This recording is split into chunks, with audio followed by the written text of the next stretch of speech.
السلام علیکم ورحمۃ اللہ تعالی وبرکاتہ۔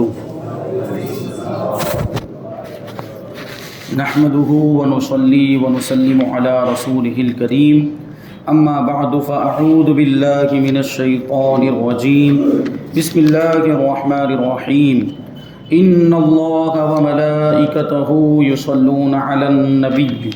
یا ایہا الذین آمنوا صلوا علیہ وسلموا تسلیما اللہم صل علی سیدنا ومولانا محمد معدن الجود والکرم وآلہ الکرام وابنہ الکریم وبارک وسلم صلاۃ وسلاما علیک یا رسول اللہ صلی اللہ تعالی علیہ وسلم۔ حضور پاک صلی اللہ علیہ وسلم کی ازواج مطہرات کا بیان جاری ہے۔ اس سے پہلے والے درس میں حضرت ام المؤمنین ام حبیبہ رضی اللہ تعالی عنہا، حضرت زینب بنت جحش رضی اللہ تعالی عنہا اور حضرت زینب بنت خزیمہ رضی اللہ تعالی عنہا کا تذکرہ ہوا۔ اب یہاں سے حضرت بی بی میمونہ رضی اللہ تعالی عنہا کا تذکرہ کرتے ہیں۔ فرماتے ہیں کہ ان کے والد کا نام حارث بن حزن ہے اور ان کی والدہ ہند بن عوف ہیں۔ حضرت میمونہ رضی اللہ تعالی عنہا کا نام پہلے برہ تھا، لیکن حضور پاک صلی اللہ علیہ وسلم نے ان کا نام بدل کر میمونہ رکھ دیا، یعنی برکت والی۔ یہ پہلے ابو رحم بن عبد العزیٰ کے نکاح میں تھی، مگر جب حضور صلی اللہ علیہ وسلم 7 ہجری میں عمرۃ القضاء کے لیے مکہ مکرمہ تشریف لے گئے تو یہ بیوہ ہو چکی تھی۔ یعنی وہ صلح حدیبیہ والا جو واقعہ آپ کو معلوم ہوگا کہ حدیبیہ کے میدان میں حضور پاک صلی اللہ علیہ وسلم کو روک دیا گیا تھا، عمرہ کرنے کے لیے مکہ مکرمہ میں کفار نے داخل نہیں ہونے دیا۔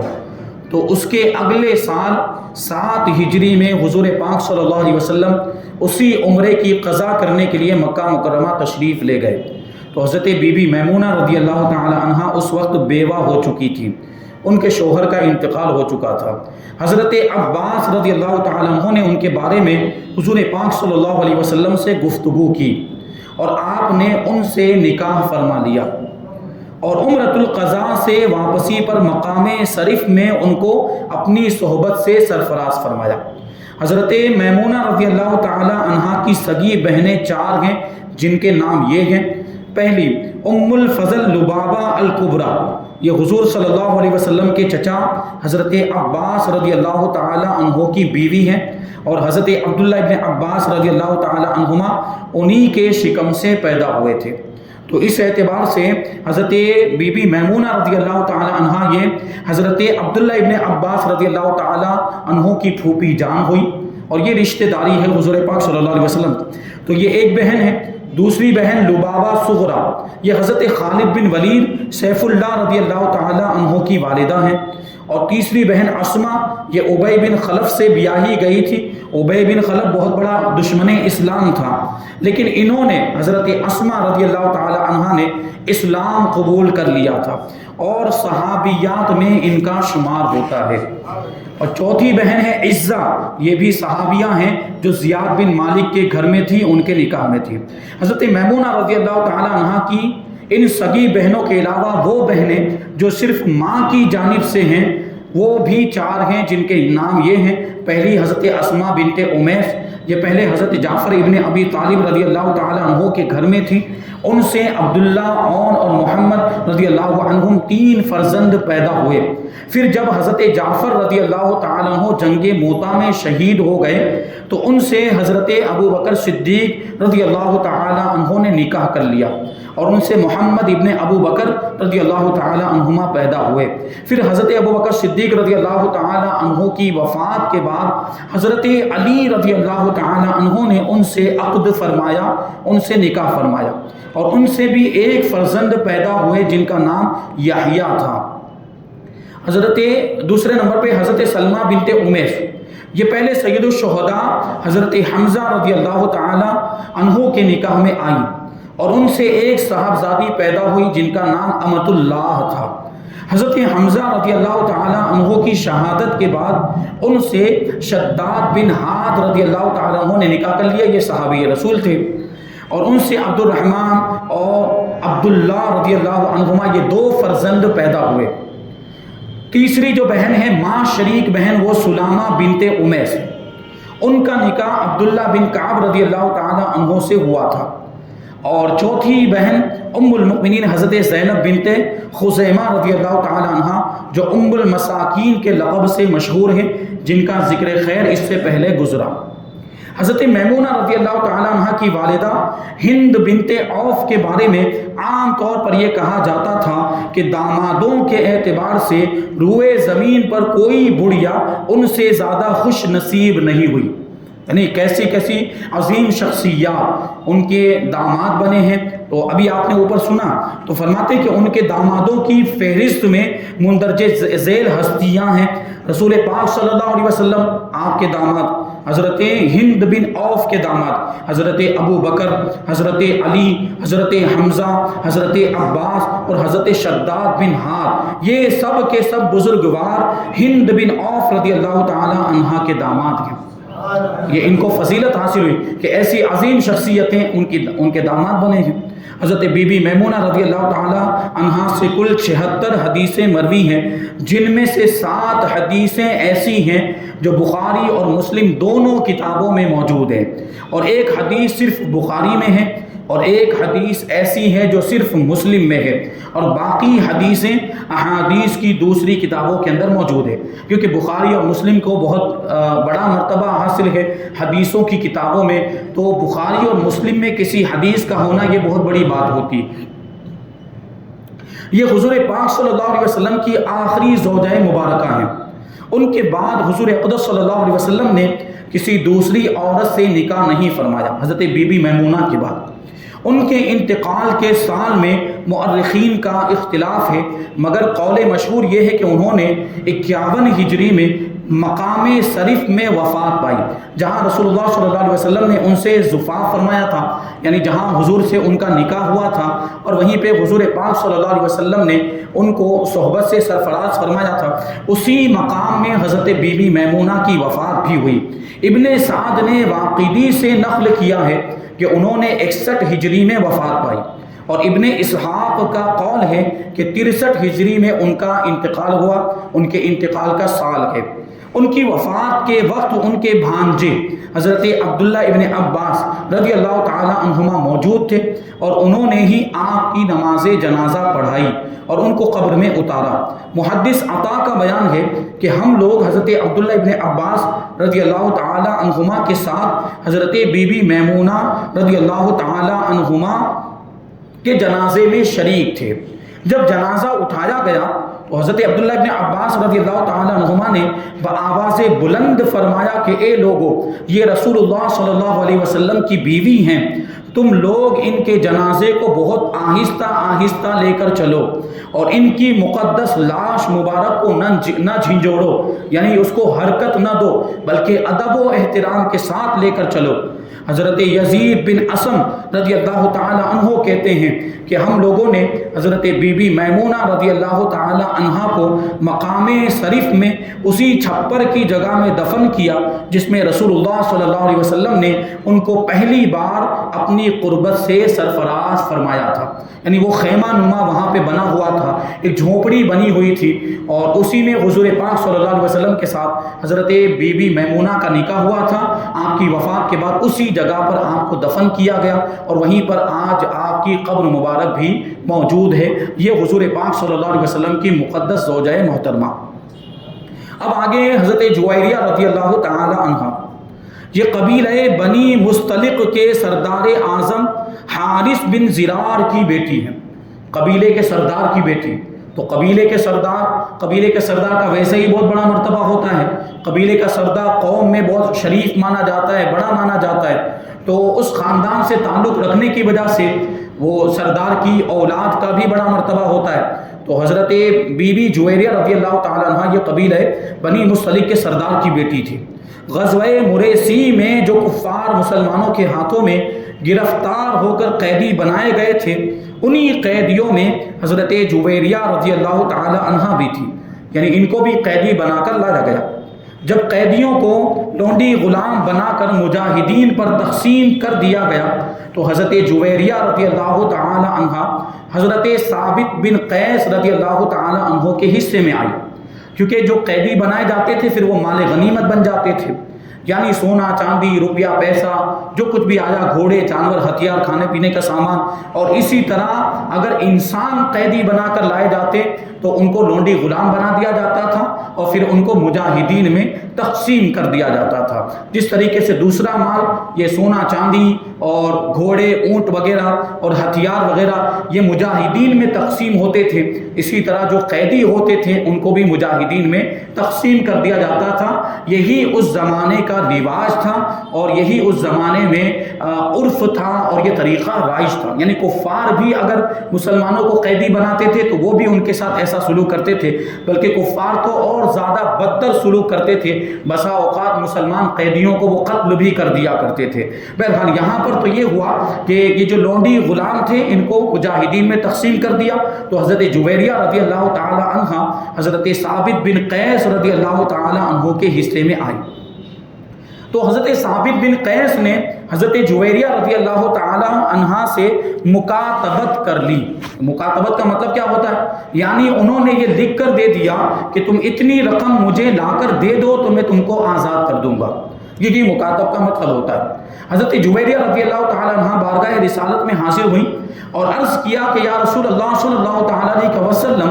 میں اپنے قبیلے کے سردار اعظم حارث بن زرار کی بیٹی ہوں اور مسلمان ہو چکی ہوں۔ ثابت بن قیس نے مجھے مکاتبہ بنا دیا ہے، مگر میرے پاس اتنی رقم نہیں ہے کہ میں بدلے کتابت ادا کر کے آزاد ہو جاؤں۔ یعنی ان کے پاس اتنا بھی ساز و سامان نہیں تھا اور اتنی بھی رقم نہیں، اتنا بھی مال درہم و دینار نہیں تھے کہ وہ بدلے کتابت، یعنی حضرت ثابت بن قیس نے جو رقم ان سے مانگی تھی اور اس کے بدلے میں آزاد کرنے کا وعدہ کیا تھا، اتنی رقم بھی حضرت جویریہ رضی اللہ تعالی عنہ کے پاس نہیں تھی۔ تو آگے عرض کرتی ہیں حضرت جویریہ کہتی ہیں کہ اسی لیے آپ اس وقت میری مالی امداد فرمائیں، یعنی مال کے ذریعے میری مدد کریں، کیونکہ میرا تمام خاندان اس جنگ میں گرفتار ہو چکا ہے اور ہمارے تمام مال و سامان مسلمانوں کے ہاتھوں میں مال غنیمت بن چکے ہیں اور میں اس وقت بالکل ہی مفلسی اور بے کسی کے عالم میں ہوں۔ حضور رحمت للعالمین صلی اللہ علیہ وسلم کو ان کی فریاد سن کر ان پر رحم آ گیا۔ آپ نے ارشاد فرمایا کہ اگر میں اس سے بہتر سلوک تمہارے ساتھ کروں تو کیا تم اس کو منظور کر لو گی؟ یعنی انہوں نے تو مالی مدد مانگی تھی، انہوں نے تو بس اتنا کہا تھا کہ یہ رقم کا انتظام کر دیا جائے، تو اللہ کے رسول صلی اللہ علیہ وسلم نے ارشاد فرمایا کہ اگر اس سے بہتر سلوک تمہارے ساتھ کیا جائے تو کیا تم اس کو منظور کر لو گی؟ تو انہوں نے پوچھا کہ یا رسول اللہ صلی اللہ تعالی علیہ وسلم، آپ میرے ساتھ اس سے بہتر کیا سلوک فرمائیں گے؟ تو آپ نے فرمایا کہ میں یہ چاہتا ہوں کہ تمہارے بدلے کتابت کی تمام رقم میں خود تمہاری طرف سے ادا کر دوں اور پھر تم کو آزاد کر کہ میں خود تم سے نکاح کر لوں تاکہ تمہارا خاندانی اعزاز و وقار برقرار رہ جائے، کیونکہ وہ قبیلے کے سردار کی بیٹی تھی تو پھر ان کو ویسا رتبہ بھی ملنا چاہیے تھا، ویسی عزت ملنی چاہیے تھی اور ان کا وقار باقی رہنا چاہیے تھا۔ تو اس کا لحاظ کرتے ہوئے اللہ کے رسول صلی اللہ علیہ وسلم نے ان کے ساتھ یہ سلوک فرمایا اور ان کے سامنے یہ پیشکش کی، یہ تجویز ان کے سامنے رکھی۔ اب ظاہر سی بات ہے یہ اتنا بڑا رتبہ، حضور کی زوجیت میں آ جانا، حضور کی بیوی بن جانا، یہ کتنے بڑے مرتبے کی بات تھی، وہ انکار کیسے کر سکتی تھی؟ کہتے ہیں کہ یہ سن کر حضرت بیوی جویریہ رضی اللہ تعالی عنہا کی شادمانی اور مسرت اور خوشی کی کوئی انتہا نہ رہی، انہوں نے اس اعزاز کو خوشی خوشی منظور کر لیا۔ چنانچہ حضور صلی اللہ علیہ وسلم نے بدلے کتابت کی ساری رقم ادا فرما کر اور ان کو آزاد کر کے اپنی ازواج مطہرات میں شامل فرما لیا اور یہ ام المؤمنین کے لقب سے سرفراز ہو گئی۔ جب اسلامی لشکر میں یہ خبر پھیلی کہ رسول اللہ صلی اللہ علیہ وسلم نے حضرت بی بی جویریہ رضی اللہ تعالی عنہا سے نکاح فرما لیا ہے تو تمام مجاہدین ایک زبان ہو کر کہنے لگے کہ جس خاندان میں رسول اللہ صلی اللہ علیہ وسلم نے نکاح کیا ہو اس خاندان کا کوئی بھی فرد لونڈی غلام نہیں رہ سکتا۔ چنانچہ اس خاندان کے جتنے بھی لونڈی غلام مجاہدین اسلام کے قبضے میں تھے فوراً ہی سب کے سب آزاد کر دیے گئے۔ یعنی حضور کی محبت میں اور حضور کی تعظیم میں تمام صحابہ کرام نے قبیلہ بنو مستلق کے جتنے بھی لونڈی غلام ان کے پاس تھے ان سب کو آزاد کر دیا، کیونکہ اب اس قبیلے سے رسول پاک صلی اللہ علیہ وسلم کی رشتہ داری ہو گئی تھی۔ اب حضور پاک صلی اللہ علیہ وسلم کے نکاح میں حضرت بی بی جویریہ آ گئی تھی، تو اسی رشتہ داری اور اسی مصاہرت کے رشتے کی وجہ سے، سسرالی رشتے کی وجہ سے صحابہ کرام نے اس قبیلے کے سارے غلاموں کو اور ساری لونڈیوں کو آزاد کر دیا۔ یہی وجہ ہے کہ حضرت عائشہ صدیقہ رضی اللہ تعالی عنہا یہ فرمایا کرتی تھی کہ دنیا میں کسی عورت کا نکاح حضرت جویریہ رضی اللہ تعالی عنہا کے نکاح سے بڑھ کر مبارک ثابت نہیں ہوا، یعنی برکت والا ثابت نہیں ہوا، کیونکہ اس نکاح کی برکت سے تمام خاندان بنی مستلق کو غلامی سے نجات حاصل ہو گئی۔ حضرت جویریہ رضی اللہ تعالی عنہ کا بیان ہے کہ حضور پاک صلی اللہ علیہ وسلم کے میرے قبیلے میں تشریف لانے سے 3 رات پہلے میں نے یہ خواب دیکھا تھا کہ مدینے کی جانب سے ایک چاند چلتا ہوا آیا اور میری گود میں گر پڑا۔ میں نے کسی سے اس خواب کا تذکرہ نہیں کیا، لیکن جب رسول اللہ صلی اللہ علیہ وسلم نے مجھ سے نکاح فرما لیا تو میں نے سمجھ لیا کہ یہی اس خواب کی تعبیر ہے کہ مدینہ منورہ کا چاند کوئی اور نہیں بلکہ حضور پاک صلی اللہ علیہ وسلم ہی تھے۔ ان کا اصلی نام بھی برہ تھا۔ برہ کا معنی ہوتا ہے نیکوکار، لیکن چونکہ اس نام سے بزرگی اور بڑائی کا اظہار ہوتا تھا اس لیے حضور پاک صلی اللہ علیہ وسلم نے ان کا نام بدل کر جویریہ یعنی چھوٹی لڑکی رکھ دیا۔ یہ بہت ہی عبادت گزار خاتون تھی، نماز فجر سے نماز چاشت تک ہمیشہ اوراد و وظائف میں مشغول رہا کرتی تھی۔ حضرت جویریہ رضی اللہ تعالی عنہ کے 2 بھائی عبداللہ بن حارث اور عمرو بن حارث اور ان کی ایک بہن عمرہ بنت حارث، یہ تینوں بھی مسلمان ہو کر شرف صحابیت سے سربلند ہوئے، یعنی ان کو صحابی ہونے کا مرتبہ مل گیا۔ ان کے بھائی عبداللہ بن حارث کے اسلام لانے کا واقعہ بہت ہی تعجب خیز بھی ہے اور دلچسپ بھی ہے۔ فرماتے کہ یہ اپنی قوم کے قیدیوں کو چھڑانے کے لیے حضور پاک صلی اللہ علیہ وسلم کی بارگاہ میں حاضر ہوئے حضرت عبداللہ بن حارث، تو ان کے ساتھ چند اونٹنیاں بھی تھیں اور ایک لونڈی بھی تھی۔ انہوں نے ان سب کو ایک پہاڑ کی گھاٹی میں چھپا دیا، یعنی اونٹنیوں کو بھی چھپا دیا اور اس لونڈی کو بھی چھپا دیا، اور اکیلے تنہا بارگاہ رسالت میں حاضر ہوئے اور اسیران جنگ کی رہائی کے لیے درخواست پیش کی۔ یعنی انہوں نے حضور کی بارگاہ میں یہ کہا کہ ہمارے قبیلے کے اور ہمارے خاندان کے جو لوگ قیدی بنا لیے گئے ہیں ان کو رہا کر دیا جائے۔ حضور پاک صلی اللہ علیہ وسلم نے فرمایا کہ تم قیدیوں کے فدیے کے لیے کیا لائے ہو، یعنی قیدیوں کو چھڑانا چاہتے ہو تو اس زمانے میں رواج یہ تھا کہ قیدیوں کو چھڑانے کے لیے کچھ مال دینا پڑتا تھا، فدیہ دینا پڑتا تھا۔ تو اللہ کے رسول صلی اللہ علیہ وسلم نے ان سے پوچھا کہ قیدیوں کو چھڑانے کے لیے تو آئے ہو لیکن فدیے کی رقم لے کر آئے ہو کہ نہیں آئے؟ تو انہوں نے کہا کہ میرے پاس تو کچھ بھی نہیں ہے۔ یہ سن کر حضور پاک صلی اللہ علیہ وسلم نے ارشاد فرمایا کہ تمہاری وہ اونٹنیاں کیا ہوئی اور تمہاری وہ لونڈی کدھر گئی جسے تم فلاں گھاٹی میں چھپا کر آئے ہو؟ انہوں نے جب ان اونٹنیوں کو اور لونڈی کو چھپایا تھا اس وقت وہاں پہ دوسرا کوئی موجود نہیں تھا۔ تو یہ زبان رسالت سے جب یہ علم غیب کی خبر انہوں نے سنی تو حضرت عبداللہ ابن حارث حیران رہ گئے کہ حضور کو کس نے بتایا، میری لونڈی کے بارے میں اور اونٹنیوں کے بارے میں حضور کو خبر کیسے ہو گئی؟ تو ایک دم ان کے اندھیرے دل میں حضور اکرم صلی اللہ علیہ وسلم کی صداقت اور آپ کی نبوت کا نور چمک اٹھا، ایمان کا چراغ دل میں روشن ہو گیا اور وہ فوراً ہی کلمہ پڑھ کر مسلمان ہو گئے۔ حضرت جویریہ رضی اللہ تعالی عنہ نے 7 حدیثیں بھی رسول اللہ صلی اللہ علیہ وسلم سے روایت کی ہیں، جن میں سے 2 حدیثیں بخاری شریف میں اور 2 حدیثیں مسلم شریف میں موجود ہیں، باقی 3 حدیثیں دوسری کتابوں میں مذکور ہیں۔ اور حضرت عبداللہ ابن عمر، حضرت عبید بن سباق اور ان کے بھتیجے حضرت طفیل وغیرہ رضی اللہ تعالی عنہم، انہوں نے حضرت بی بی جویریہ سے حدیثیں روایت کی ہیں، یعنی یہ حضرت بی بی جویریہ رضی اللہ تعالی عنہ کے شاگرد ہیں۔ 50 ہجری میں 65 برس کی عمر پا کر انہوں نے مدینہ طیبہ میں وفات پائی اور حاکم مدینہ مروان نے ان کی نماز جنازہ پڑھائی اور یہ جنت البقیع کے قبرستان میں مدفون ہوئی۔ تو یہاں پر حضرت ام المؤمنین بی بی جویریہ رضی اللہ تعالی عنہا کا تذکرہ مکمل ہوا۔ اب یہ بار بار جو آپ سن رہے ہیں کہ رضی اللہ تعالی عنہا، جبکہ آپ رضی اللہ تعالی عنہ سنتے ہوں گے، تو اس کے تعلق سے بھی آپ وضاحت سماعت کر لیں کہ جب کسی مرد کا تذکرہ ہو رہا ہو اور وہ مرد صحابی رسول ہوں تو ان کے نام کے ساتھ رضی اللہ تعالی عنہ بولیں گے، لیکن جب کسی خاتون کا ذکر ہو رہا ہو تو وہاں پر رضی اللہ تعالی عنہا بولا جائے گا۔ یہ بات ذہن میں رہنی چاہیے۔